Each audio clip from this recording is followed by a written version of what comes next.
Hello mga Mars! Welcome back to my channel, Karen Scoop Station here. MJ Lastimosa nag-share sa kanyang IG story. Siguro sa tingin ko ay Sunday ganap nila kasama ang kanyang mga besties at kanyang si Sams na si Maine Mendoza at Taide na napaka-sexy kahit side view lang ang makikita. Alam mong sexy talaga ang ating Mrs. at Taide mga Mars.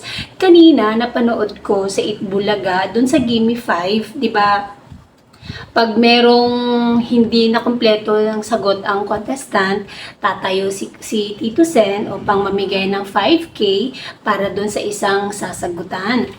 2 beses na sa hanay ni Maine na 2 beses na nalo, kaya sabi ni Tito Sen, swerte daw ngayon si Maine Mendoza. And by the way, kahapon nga ay naganap ang 72 edition ng award-giving body na ginanap sa The Manila Hotel. Ito ang FAMAS Best Actress Award na napanalunan ni Catherine Bernardo mga Mars. Ito ang kauna-unahang FAMAS Best Actress Award na nakuha ni Catherine Bernardo. Kaya sa pelikulang A Very Good Girl. Kung hindi nyo napanood o hindi nyo pa napanood ang A Very Good Girl mga Mars, alam ko meron pa ito sa Netflix. Kaya humabol na kayo para hindi kayo huli sa kwento ng A Very Good Girl. Dahil dito nga ay nasungkit ni Catherine Bernardo ang ika-72 edition ng FAMAS Best Actress Award sa A Very Good Girl. Sabi nga ng iba, buhat ng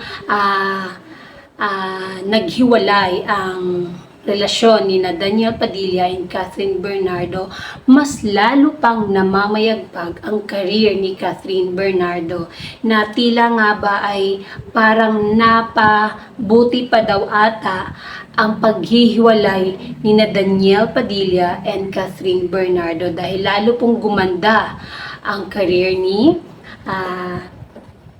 Catherine Bernardo. And mga Mars, ang mami ni Catherine Bernardo ay nag-share sa Instagram account niya na ewan ko ba habang pinapanood ko yung video, ito po yung video habang babasahin ko po yung message ni Mami Min para sa kanyang best actress na anak na si Catherine Bernardo. Quote in and quote, "One day you said, Mama, Papa, gusto kong mag-artista." Wala naman sa family natin ang artista, pero bata ka pa lang, alam mo na ang gusto mong gawin. And now here we are, reflecting through your journey. I can say na sobrang proud kami sa iyo, anak. Remembering how you faced every struggle and challenge na napagdaanan mo, natin as family. Watching you overcome everything and grow into an amazing person, has been one of our greatest blessings. I never knew how strong you are until I saw your determination and how you bounce back every after fall. You remain positive and kind to the world no matter what. If you have a dream, never let go of it. Don't give up till the end. Make yourself your own competition. Always keep that spirit that brought you this far. Andito lang kami para sa'yo. You have earned every bit of this success. Finally, congratulations, our best actress. We love you, anak. O diba, nakakaiyak yung message, pati na rin yung hindi ko nga lang may share dito yung background ng music, pero yun, sobrang nakakaiyak din yung music na yun mga Mars. And bukod kay Catherine Bernardo, nanalo din ng Best Actor Award si Piolo Pascual para sa pelikulang Malyari. At si Alfred Vargas para sa Pieta. Tayo po sila dito sa Best Actor Award mga Mars. Ayun. And si Coco Martin naman ay nakakuha rin ng award sa FAMAS Awards 2024 bilang Iconic Movie Actor of Philippine Cinema. Ayun. Napakaganda.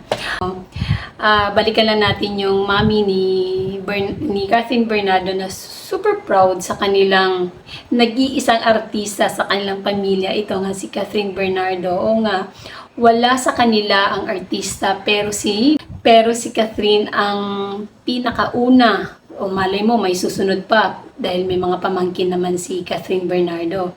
At ito nga, super proud sila sa kanilang anak na nakakuha ng Best Actress. Alam mo, napakalaking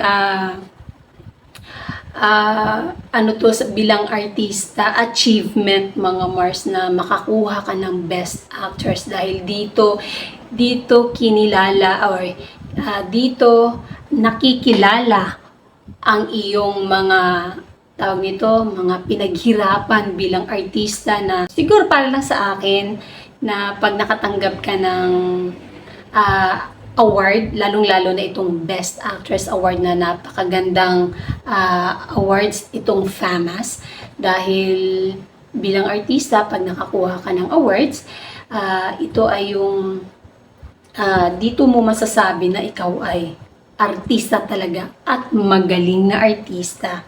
Hindi sapat yung sabihan ka lang na magaling, iba pa rin yung makakuha ka ng award. Ito ang patunay na talagang magaling na artista ka. Akalain mo yun, sa dami yung naglalaban, ikaw ang napili sa taong ito para maging Best Actress Award ng FAMAS 2024. Kaya para sa iyo, Catherine Bernardo, congratulations. And that's it mga Mars, at mag-iingat po tayong lahat dahil tapos na po ang summer, pumasok na po ang tag-ulan at magrereklamo na naman tayo dahil maulan. Ganun talaga ang buhay ng mga tao. Pag mainit, nagrereklamo. Pag maulan, nagrereklamo din. Ganun talaga. At mag-ingat po tayo lahat. At magdala rin po kayo. Nung summer, magdadala tayo ng payong. At lalo ngayon, dahil maulan, magdadala ulit tayo ng mga payong wherever, saan man tayo magpunta. Kasi hindi natin alam ang panahon na bigla na lang umulan. Tulad ngayon, makulimlim. At nasa signal number 2 ang Metro Manila. Kaya ingat po ang lahat. And that's it mga Mars. Thank you for watching this video. Please like, comment, and subscribe for more scoops. Shout out Armenian.